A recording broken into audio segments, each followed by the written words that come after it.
Bueno, muy buenas tardes. A nombre de los miembros de la red Rediemco, le damos la cordial bienvenida al doctor Humberto García Jiménez. Estamos aquí para que nos dé una plática, una conferencia sobre retos metodológicos para el cálculo de un salario digno en México. Vamos a darle paso al doctor Alejandro para que nos haga una breve reseña del currículum del doctor Humberto. Gracias. Bien, pues buenas tardes. Tengo el gusto de que hoy asista con nosotros el doctor Humberto García Jiménez, a quien conozco ya desde hace algunos años. Él es doctor en Ciencias Sociales con especialidad en Sociología por el Colegio de México. Ha sido maestro en Desarrollo Regional por el Colegio de la Frontera Norte y licenciado en Economía por la Universidad Veracruzana. Tiene 25 años de experiencia en la aplicación de proyectos de investigación vinculados con la inversión extranjera directa, las cadenas globales de valor, los mercados de trabajo, la migración internacional y la determinación de salarios dignos. Ha participado en proyectos realizados por diferentes instituciones como la Universidad Veracruzana, la UAM, la UAM Xochimilco, el CODMES y el CORSON. Además, ha participado con algunos organismos internacionales como la CEPAL, la FAO, entre otras, y con agencias privadas de investigación nacional e internacional como el SIDAC, el ICA en Costa Rica. Ha impartido cátedra durante el mismo número de años y dirigido tesis sobre diferentes disciplinas de economía y sociología, tanto a nivel de licenciatura como de posgrado. Y su última publicación es el libro de Salario Digno en el poblado de Miguel Alemán de la costa de Hermosillo, Sonora, publicado por el en coautoría con ¿Qué decía? Álvaro Montes y Mario del Socorro. Actualmente es profesor investigador en la Unidad Regional Nogales, Sonora, del Colegio de la Frontera Norte. Es un placer tenerlo con nosotros, doctor Humberto, y el escenario es hoy. Adelante. Bueno, pues muchísimas gracias por la invitación a estar con ustedes en este seminario. En especial Alejandro, muchas gracias por la invitación, a la doctora Galea también por permitirme estar con ustedes el día de hoy. Lo que voy a presentar a continuación, que supongo que ya lo están viendo ustedes en pantalla, tiene que ver con una investigación que inicié prácticamente cuando yo trabajaba en la Universidad del Estado de Morelos, en la en la FES, en la Facultad de Estudios Superiores de Cuautla. Voy a ir pasando la presentación, si fueran tan amables de indicarme si la ven adecuadamente. Bueno, el objetivo es presentar un esbozo de la metodología utilizada para el cálculo de un salario digno e identificar algunas áreas de oportunidad para su mejoramiento.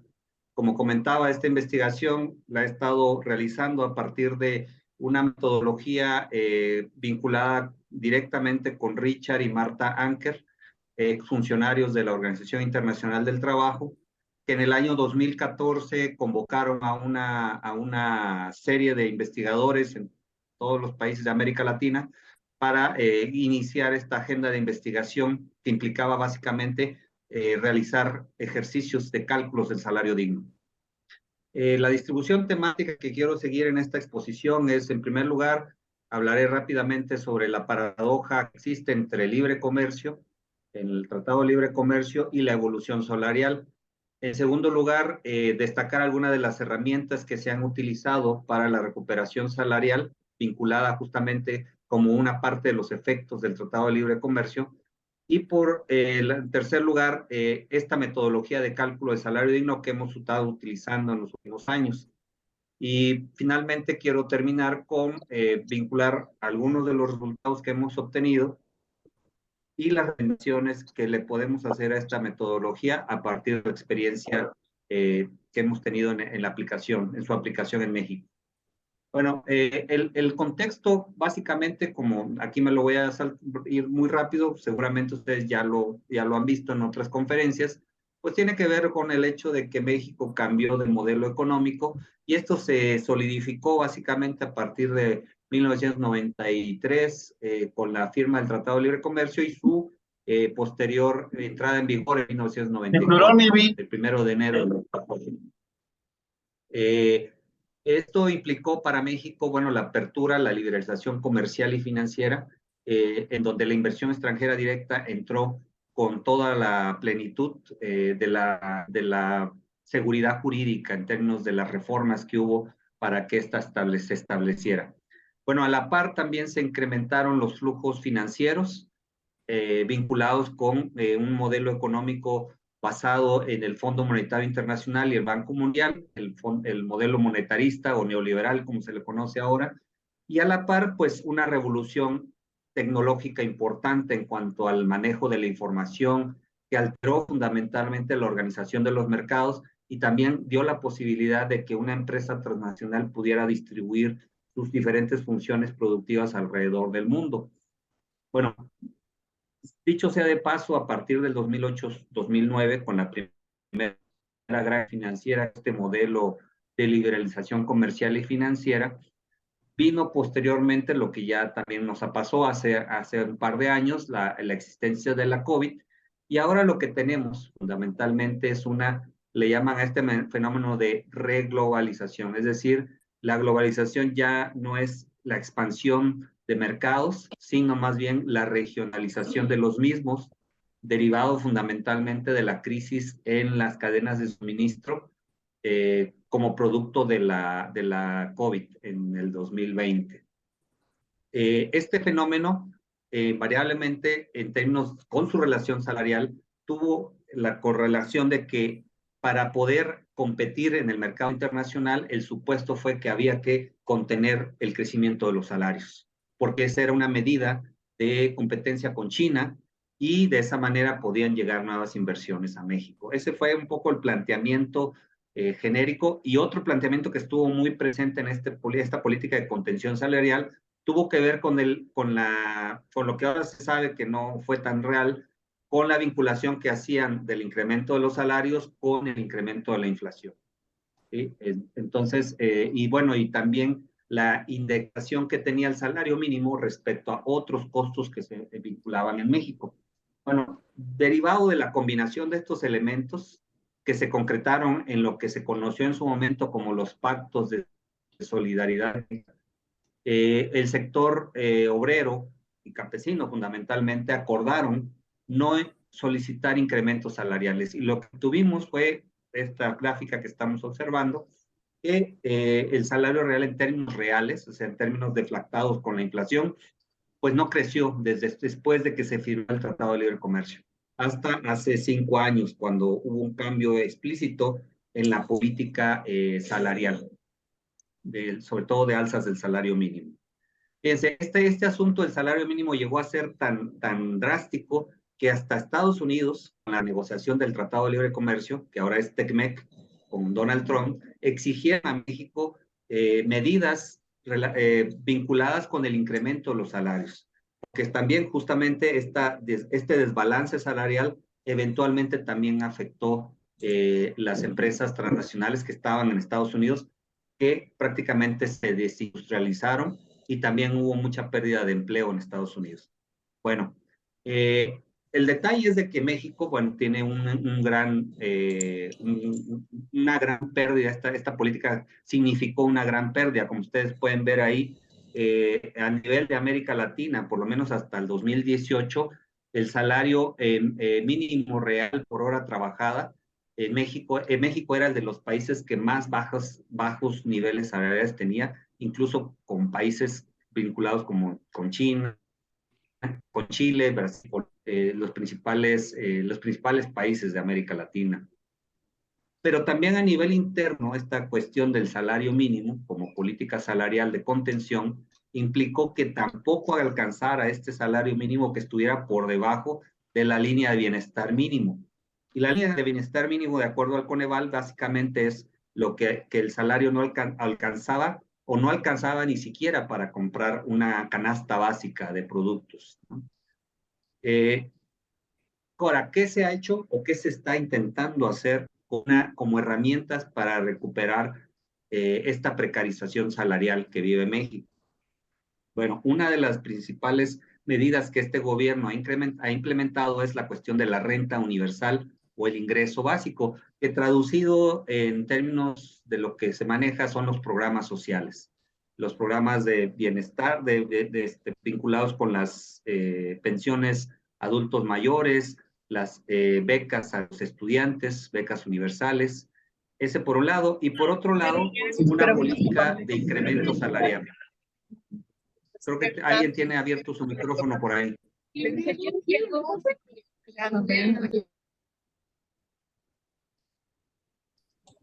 Bueno, entonces lo que tenemos es dos medidas. Una que tiene que ver con esta cuestión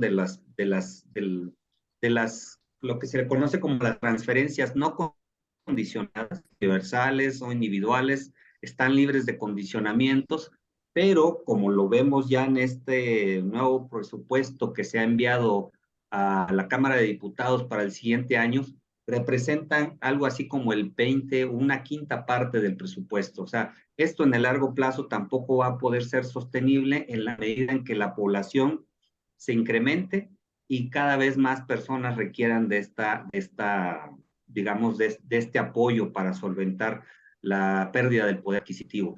Otra forma es también la promoción de la alza salarial, al salario mínimo. Esto también lo hemos visto en 2018 a la fecha, ¿no? Cada año se han estado incrementando entre un porcentaje entre el 20 y el 30% de incremento salarial, con dos salarios, un salario en la frontera y otro salario en todos los territorios no fronterizos, que básicamente son los que están más allá de los 100 kilómetros de la frontera con Estados Unidos. Como comentaba, esta política de recuperación salarial del salario mínimo, pues esto sí fue un producto muy directo, tanto del cambio de gobierno que hubo, como también de las presiones de Estados Unidos en la renegociación del Tratado de Libre Comercio en el 2019. De hecho, se establecieron, además de esta cuestión del incremento salarial, toda una nueva gobernanza laboral que implica básicamente que los contratos colectivos contengan cláusulas explícitas de incremento puedan ser legitimadas por el voto de todos los trabajadores. Ya estamos haciendo comprobantes.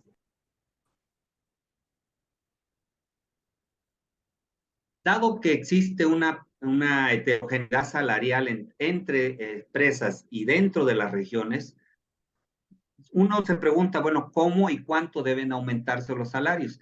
Dado que el salario mínimo, a pesar de esta política de incremento salarial, todavía no alcanza lo suficiente para cubrir las necesidades básicas de la población, entonces lo que nosotros pondremos, lo que hemos estado proponiendo y propugnando desde hace algunos años, es que más bien lo que hay que hacer es establecer salarios dignos y procurar una política que permita cerrar la brecha entre lo que un salario digno y los salarios pagados. O sea, esto va más allá de plantear un salario mínimo, sino más bien plantear un salario digno que implique que la remuneración recibida por una persona en un mes de trabajo estándar sea suficiente para proporcionarle a esa persona y a su familia un nivel de vida decente.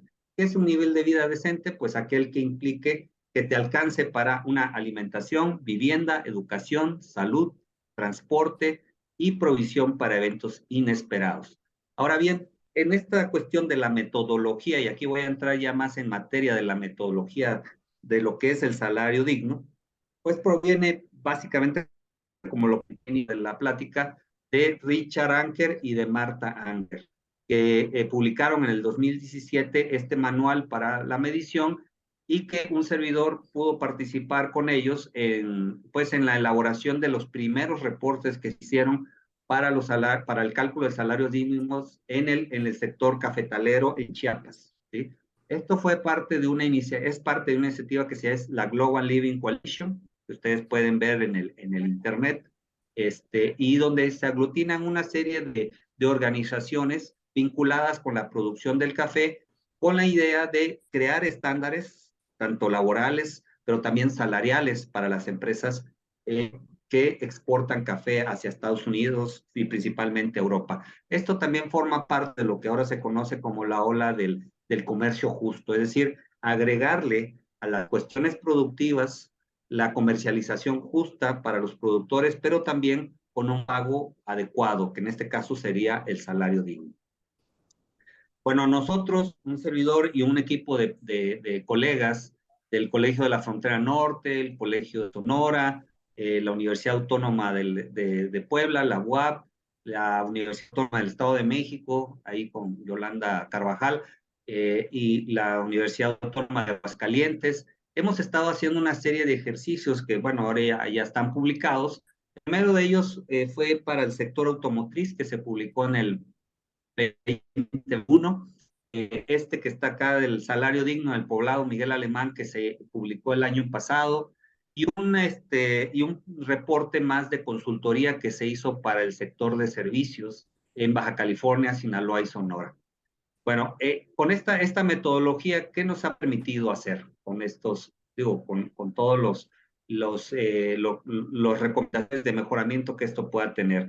En primer lugar, nos ha permitido transparentar el proceso de cálculo de costos, tanto de vivienda, o sea, los costos vitales de vivienda, alimentación, salud, educación y transporte, basado en normatividades internacionales y nacionales vinculadas con estos 4 indicadores, en una unidad de análisis que no necesariamente tiene que ver con la persona, con una persona, sino más bien con el tamaño promedio del hogar, de los lugares o de los diferentes lugares que hemos estado trabajando.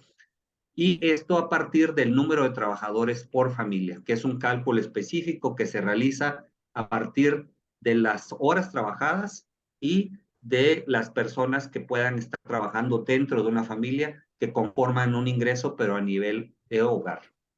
Para hacer esto, bueno, se utilizan una combinación de bases de datos secundarias del INEGI, el Censo de Población y Vivienda, la Encuesta Nacional de Ocupación y Empleo, la ENIC, la Encuesta Nacional de Ingreso-Gasto, y el Consejo Nacional para la Evaluación de la Política Global.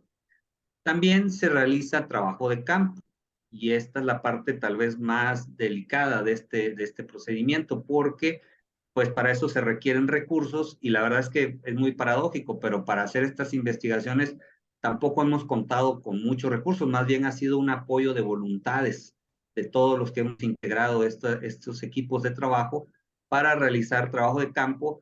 ¿Y qué implica el trabajo de campo? Fundamentalmente implica pues hacer entrevistas con los trabajadores y las trabajadoras para ver cuáles son sus gastos, en dónde compran sus productos y hacer una investigación a nivel local de los precios de esos productos y también de los hábitos de consumo. Bueno, los componentes para calcular el salario digno, como comentaba, son básicamente estos 4: el costo de los alimentos, el costo de la vivienda, el costo de salud, transporte y educación, y un margen que en la metodología se considera como del 5% para eventos inesperados. La suma de estos costos hacen el costo de una vida digna, teniendo como base un tamaño de familia promedio. Cada uno de estos elementos, por ejemplo, el costo de los alimentos, bueno, se construye una base de datos de acuerdo a los requerimientos calóricos que tienen este tipo de personas de acuerdo a su actividad física, su estatura promedio y los gustos particulares de alimentación de una familia. Aquí combina parte del trabajo de campo con lo que implica lo que plantea la Organización Mundial de la Salud y la Secretaría de Salud en México respecto a la distribución de grasas, proteínas y carbohidratos, ¿no? Fundamentalmente. También se hace una investigación, tanto en la parte de la Encuesta Nacional de Ingreso-Gasto, respecto a los costos en renta, gas, electricidad, agua y mantenimiento de la vivienda. Esto puede variar de acuerdo a la zona, ¿no? Por ejemplo, en Sonora, una parte importante del gasto de un hogar no necesariamente tiene que ver con los alimentos, sino más bien con la electricidad, sobre todo en tiempos de calor, como los que estamos viviendo ahora por acá. El gas, la renta también puede variar de acuerdo a la zona donde vivan los trabajadores. Entonces, esto se hace una serie de ajustes y se combinan con los ajustes ya de los datos secundarios de la Encuesta Nacional de Ingreso-Gasto. También se hace una investigación sobre los costos no asociados a comidas ni a viviendas, que son básicamente los vinculados con la salud, el transporte y la educación, ¿sí? Estos 3 rubros se explora el costo promedio que se tiene, por ejemplo, del estado de Sonora, del estado de Morelos o el estado de Aguascalientes, que es donde se han hecho estos ejercicios, de acuerdo al quintil de población, es decir, como ustedes saben, la población la encuesta de ingreso-gastos se distribuye en quintiles, ¿sí? Entonces, normalmente los trabajadores, de acuerdo al ingreso que tienen, uno ubica en qué quintil se encuentran, de acuerdo a los datos de la ENIC. Y en función de eso, se derivan los porcentajes que destinan a cada uno de estos rubros de acuerdo a esta encuesta. Estos porcentajes también se van a contrastar con la información del trabajo de campo. Y por último, toda la suma de estos costos, costos de alimentos, costo de vivienda, costos de que no son ni comida ni vivienda, se suman y se saca el 5%, se añade el 5%, y esta suma constituye lo que es en esta parte el costo de una vida básica, pero decente, de acuerdo al tamaño de familia que se tiene como referencia. En paralelo, uno también hace el cálculo o la estimación acerca del número de trabajadores que trabajan en cada hogar o en cada familia, y entonces este costo se divide entre ese número de trabajadores que se supone están dentro de la vivienda. Aquí lo que hemos observado es que en los hogares del sur normalmente no hay más personas que dependen de un solo ingreso. Y en cambio en el norte hay menos personas que dependen de un solo ingreso y hay más personas que trabajan por hogar. Bueno, de esta división resulta un salario digno neto, ¿no? A este salario neto también se le agrega, de acuerdo a la metodología, la cuestión que tiene que ver con el pago de impuestos, el pago del seguro social y todas las prestaciones que se supone un trabajo debe tener, prima vacacional, aguinaldo, etcétera. Se aplica en la fórmula de acuerdo a la ley del seguro social, y lo que tenemos de esta suma es el salario digno bruto, ¿no? Este es el salario digno que se va a considerar en comparación con lo que gana cada uno de los trabajadores que estemos considerando, y de ahí se van a derivar lo que vamos a ver ahorita, las brechas, ¿no? Lo que hemos obtenido, y esto es una síntesis, un cuadro sintético de la investigación que hemos hecho desde el 2020, perdón, desde el 2019 hasta el 2022, que fue el último cálculo que hicimos, actualizado con los niveles de inflación y con el Censo de Población y Vivienda 2020, es que tenemos en las empresas exportadoras, que es donde hemos hecho este ejercicio fundamentalmente, las que están en el norte, paradójicamente, son las más precarizadas. General Motors San Luis Potosí, la Costa de Hermosillo, que son los jornaleros agrícolas, la Ford, la Nissan 2, que viene siendo la que se creó ya con el Tratado de Libre Comercio en Aguascalientes, Nissan 1, Chrysler y Volkswagen en Puebla. Ustedes pueden observar que conforme estamos más al centro-norte, centro-occidente, hay una tendencia hacia una mayor precarización salarial versus las empresas que se localizan en la hipótesis que hemos estado manejando para explicar o para deducir estas diferencias, es de que normalmente, sobre todo en las empresas automotrices, las empresas que están en el centro sur son empresas ya antiguas, que tienen una base sindical importante, que son justamente las que han podido negociar mejores contratos colectivos que en aquellas empresas donde no hay tradición sindical y donde la cuestión automotriz pues no es muy tradicional en el lugar que se ubican. Caso de San Luis Potosí, Hermosillo en su momento, Aguascalientes, etcétera. El caso especial de la Costa de Hermosillo fue un cálculo que se hizo para los jornaleros agrícolas que están acá en Sonora, en ese enclave de producción. Hay otro enclave de producción agroexportadora que está en el sur de Sonora, al cual todavía no nos hemos aproximado, pero creemos que las diferenciales no van a ser muy diferentes a lo que ya tenemos ahora. ¿Qué significa ahí? Este tiene otra problemática, pues es población jornalero migrante, oaxaqueña, chiapaneca principalmente, y algunos de Guerrero, que vienen en una especie de migración itinerante desde Guadalajara, Michoacán, Sinaloa, Sonora, y llegan incluso a algunos a cruzar al otro lado con visas especiales de trabajo, lo que le conocen como la visa I-90, es visa de trabajo I-94, me parece.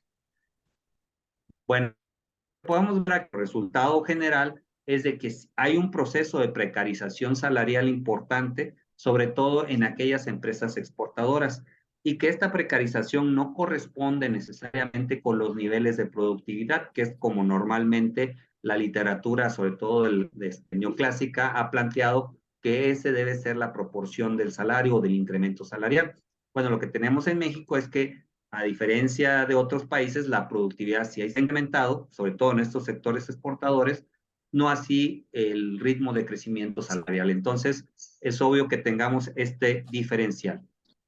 Bueno, ¿cuáles son las oportunidades que un servidor observa como para mejorar esta metodología? Y eso es lo que estamos trabajando con un grupo de personas, tanto de aquí de la frontera como del Colegio Sonora.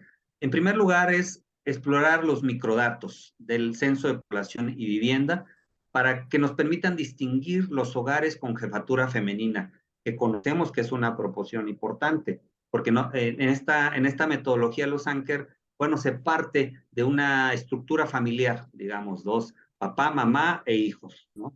Que corresponden normalmente a un promedio de tamaño de hogar de 4, que ronda los cuatro integrantes. En algunos estados puede ser más, como decía, en el sur normalmente el tamaño de hogar es mayor, y los números de trabajadores por familia, eso puede variar mucho las condicionantes sobre el salario ya que se deba de necesitar para una familia. Otro elemento que es necesario explorar a partir de los microdatos es la encuesta de ocupación y empleo, que nos permita diferenciar esta jefatura de hogar femenina, pero también el número de horas trabajadas según género, sector de actividad y la cuestión una cosa que no está aquí vinculada, pero sí importa mucho, es la cuestión de la raza, es decir, si son población indígena, población afromexicana o mestiza. Esto también puede tener y seguramente tiene una diferenciación que hace las márgenes de salario digno con respecto al salario pagado sean mayores o menores dependiendo del tipo de población que podamos estar considerando. En cuanto a la encuesta de ingreso-gastos, es necesario precisar los gastos a nivel de zona geográfica. Como comentaba hace rato, no todos los gastos tienen la misma dimensión porque cada una de las poblaciones o cada uno de los estados tienen diferentes formas de tendencias o patrones de gasto, incluso de ingreso.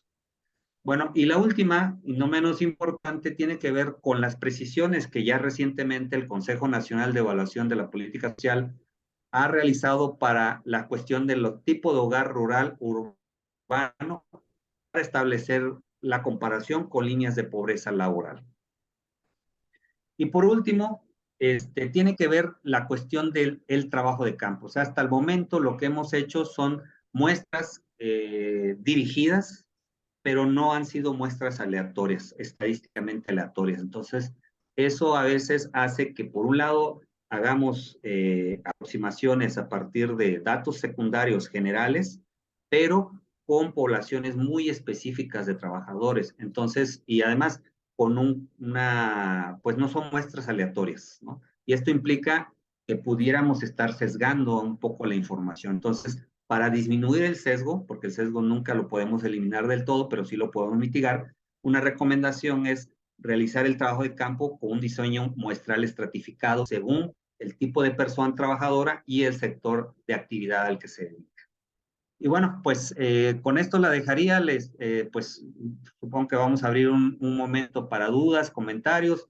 Esta ponencia se la pasé al doctor Alejandro para que puedan circulársela en PDF. Estos son los links donde pueden encontrar alguna de esta información que les he estado comentando ya escrita y otras publicaciones que se han generado en los últimos años. Y bueno, no quiero pasar también la oportunidad de promover acá los programas de posgrado que tenemos aquí en el COLEF. Todavía no nos quiten, esperemos que nos quite becas, pero todavía las tenemos vigentes. Así que está abierta el programa de posgrado en desarrollo regional, en economía, en población, y estudios vinculados con el medio ambiente, etcétera. Bueno, sin más, les agradezco mucho su atención y estoy atento a sus dudas o comentarios. Muchas gracias.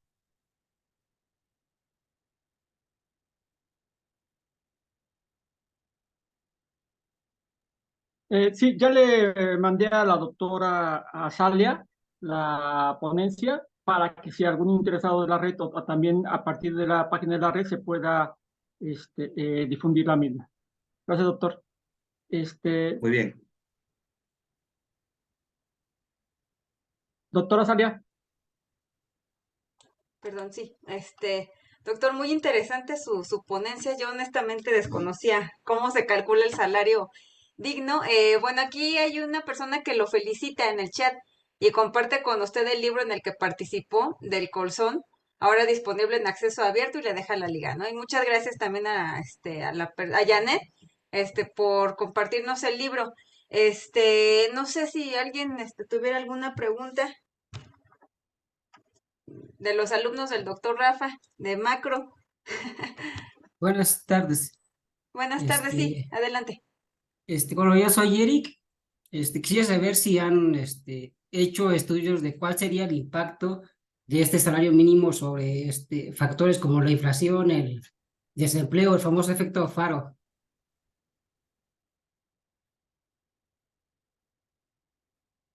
No, hasta el momento lo que nos hemos abocado, por lo menos en esta línea de investigación, es a calcular, digamos, las brechas que existen entre un salario digno y el salario pagado. Es decir, partimos de la evidencia empírica de que hay un diferencial importante del salario pagado en general, sobre todo las empresas exportadoras, que no está alcanzando lo suficiente para cubrir las necesidades básicas de una familia.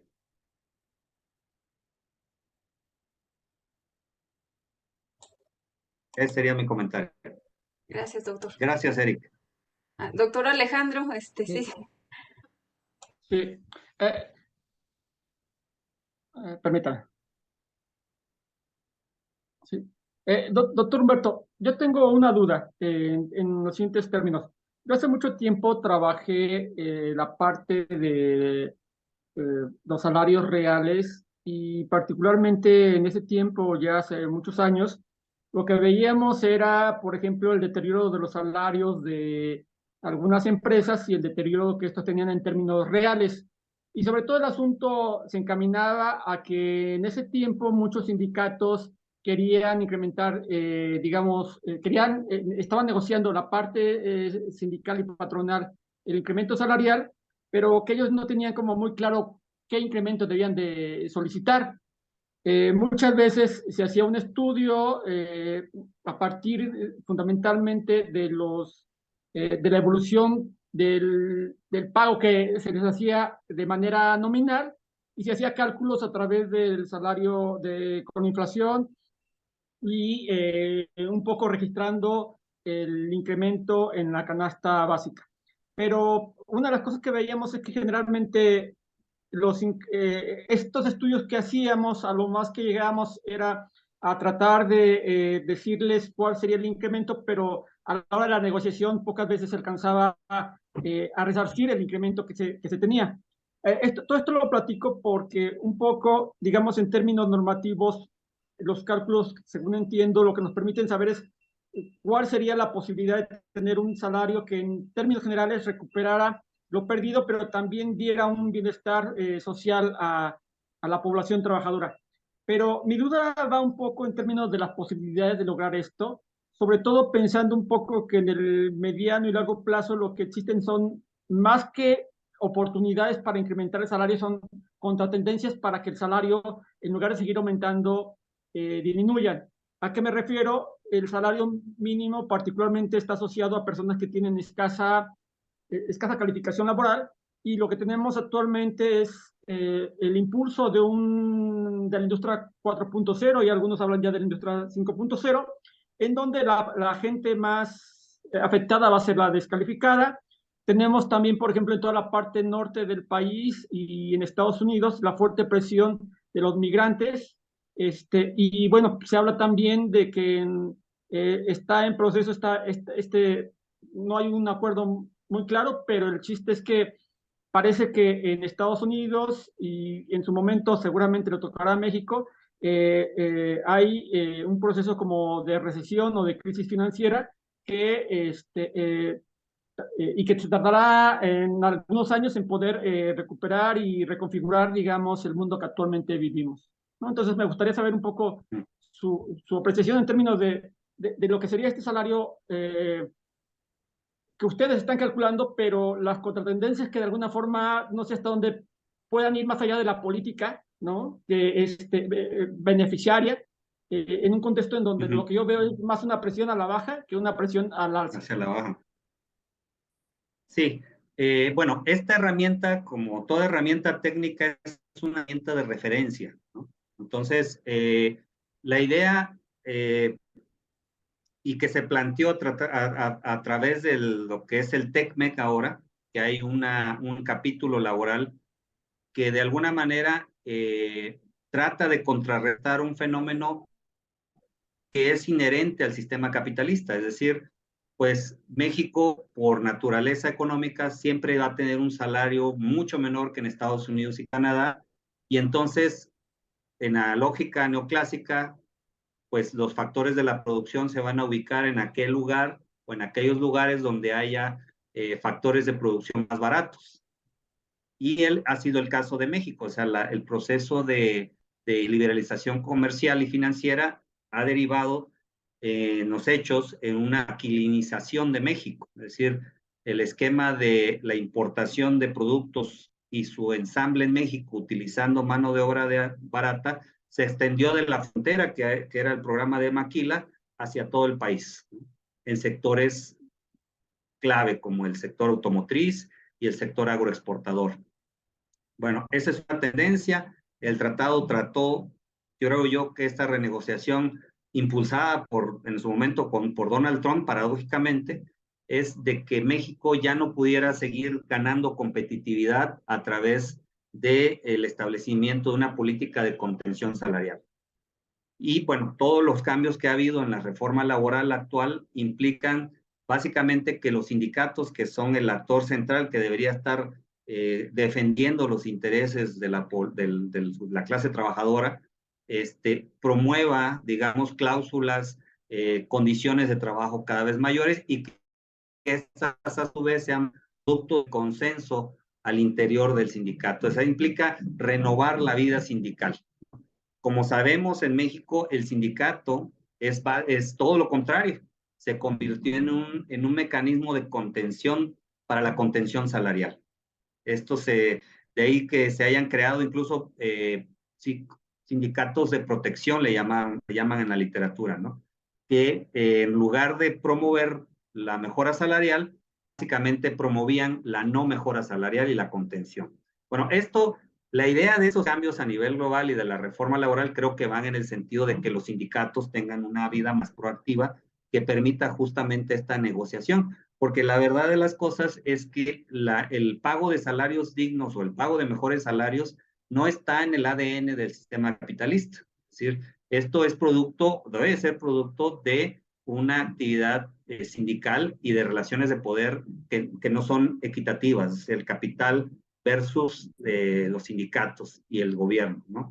Entonces, y es necesario crear una nueva gobernanza laboral, que me parece que está en proceso, y esta herramienta, en todo caso, la del salario digno, como otras seguramente, porque hay otras herramientas para hacer cálculo de salarios, lo que en realidad propugna es decir, establecer esas métricas, ¿no? ¿Cuánto deberías de negociar dentro de por ejemplo, del 144%, que es lo que te pagan respecto a lo que querías de ganar? Bueno, tal vez no te van a pagar ese 144% al otro día, pero sí tenerlo en el horizonte como una herramienta de negociación política, ¿sí?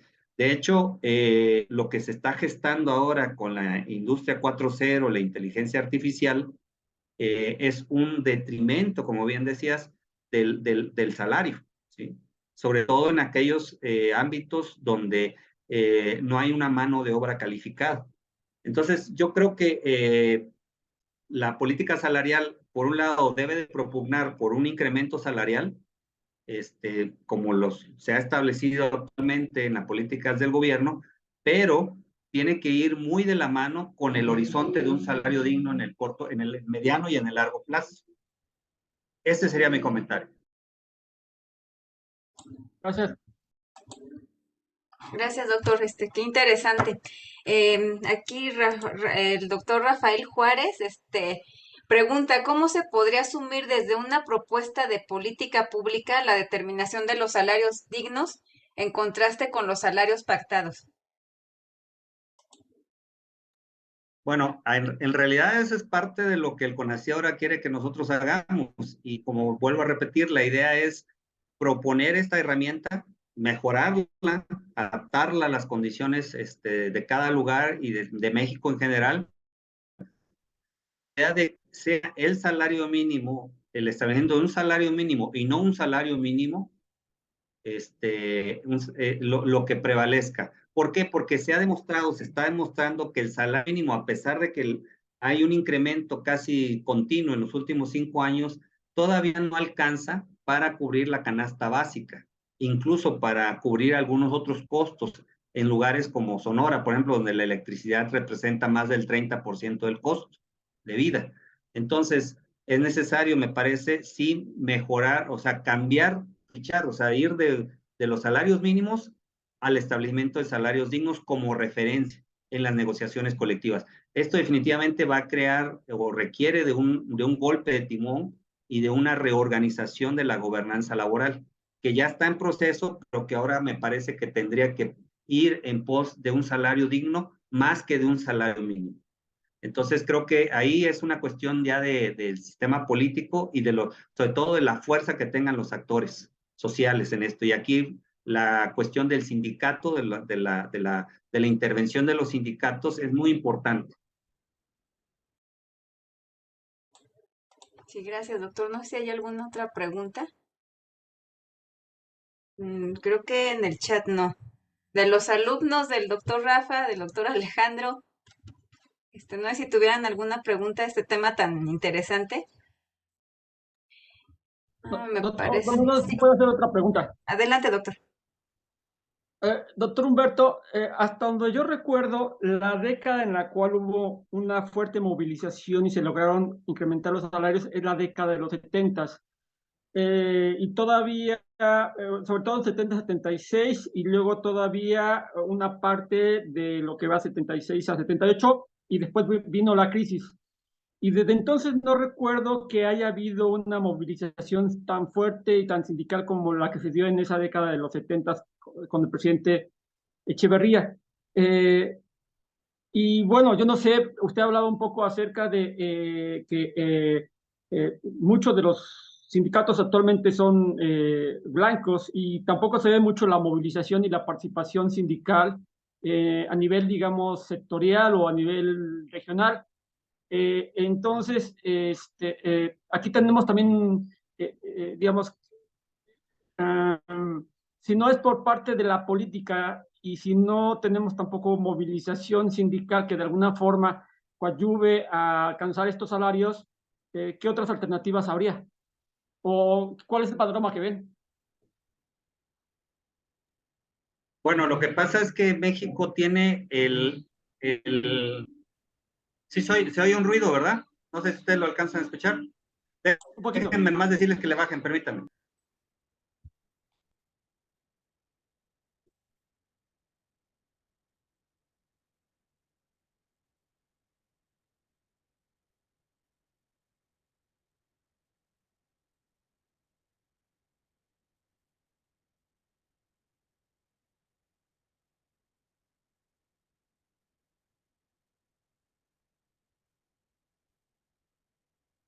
Están poniendo unas cosas aquí en casa.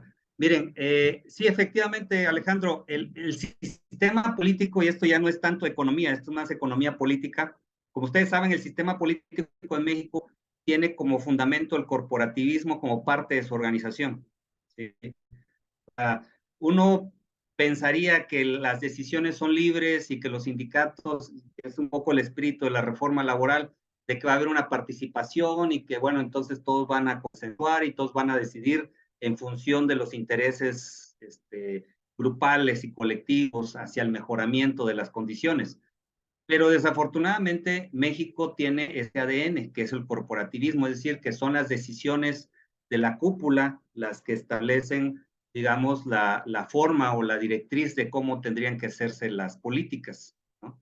Y en el caso del salario, es paradójico porque la mayor parte de los sindicatos en México se pusieron de acuerdo en su momento, sobre todo en los 90s, para contrarrestar el incremento salarial que era necesario por los niveles de inflación que se habían observado desde los 70s. Entonces, ahora lo que tenemos es una política no tan vinculada, o sea, sí vinculada con un incremento salarial, pero más amparada en la cuestión de los programas sociales, que también esconde el ADN del corporativismo, o sea, porque el gobierno, papá gobierno, es el que nos da, ¿no?, los recursos para que nosotros podamos subsistir. Y de hecho, esa es una manera muy probada que permitió, por ejemplo, que en las estadísticas del Coneval actualmente los niveles de pobreza se hayan reducido. No sabemos todavía cuánto eso se debe a las políticas asistenciales del gobierno o cuánto se debe también eso a la cantidad de remesas que están llegando de Estados Unidos, que han roto récords en este año y el anterior. Entonces, sin duda alguna, esa parte yo creo que hay que todavía analizarla, pero lo que sí me queda claro es que una política asistencialista de becas y de apoyos directos o de transferencias no condicionadas, en el largo plazo no es sustentable, porque eso está afectando el presupuesto. O sea, este gobierno ahorita va a ir y al rato viene otro y así. Tan solo ahorita es como del 22 y el 25% el peso que va a tener en el presupuesto del siguiente año este tipo de transferencias no condicionadas. Entonces, lo ideal sería que hubiera mejores salarios, que tuviéramos la posibilidad de ganar mejor, ¿sí? Pero evidente que eso no se logra a partir de una sola variable. Vuelvo a repetir, esta herramienta, el salario digno, es eso, una herramienta para tener una referencia de por dónde andamos y por dónde empezarla a tirar, ¿sí? Porque en el ADN del sistema político, el corporativismo, el clientelismo y las transferencias no condicionadas es lo que más beneficia políticamente a quienes gobiernan, pero no al sector productivo, porque es muy fácil simplemente alzar la mano y recibir un recurso y que no te piden nada a cambio, vaya, ¿no? Pero el sector productivo se va engrosando de mano de obra no calificada. Entonces, eso creo que es lo peligroso de estas transferencias no condicionadas, que en el corto plazo pueden resolver un problema, pero que en el largo plazo generan hoyos dentro del presupuesto federal y además grandes lagunas en el mercado laboral porque no hay incentivos para mejorar las capacidades y competencias de la mano de obra. Entonces, cuando lo que está pasando, está viniendo esta nueva ola de inteligencia artificial, de cambio de tecnologías, y entonces esta población, que es la mayoría, no va a tener, otra vez, va a quedar fuera, digamos, de los principales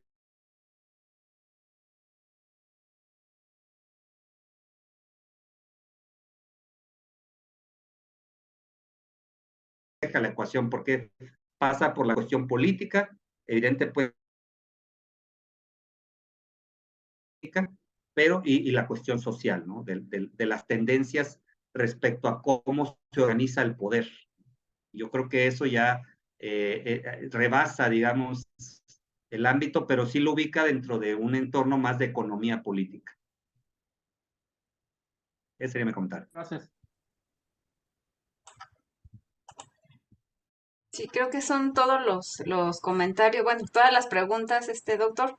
Muchas gracias. Aprovecho antes de cerrar la conferencia, si está de acuerdo, doctor Alejandro, para hacerles una invitación a los alumnos, a los docentes, que a partir de este seminario, de la conferencia del doctor Humberto, vamos a estarlos transmitiendo los seminarios mensuales en el Facebook de la red y en el canal de YouTube de la red Rediemco para que nos acompañen y para que le den un like a nuestras redes sociales.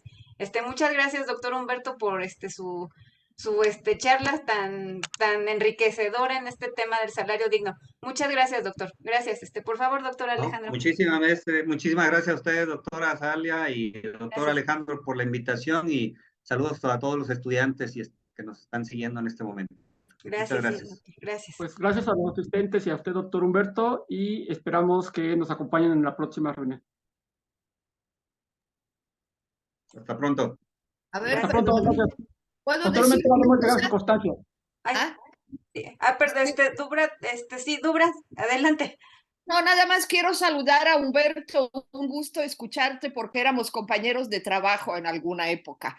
Claro Bueno, que sí, Dora, qué gusto escucharte. vale, bye, que te vaya bonito. Bye. Bye.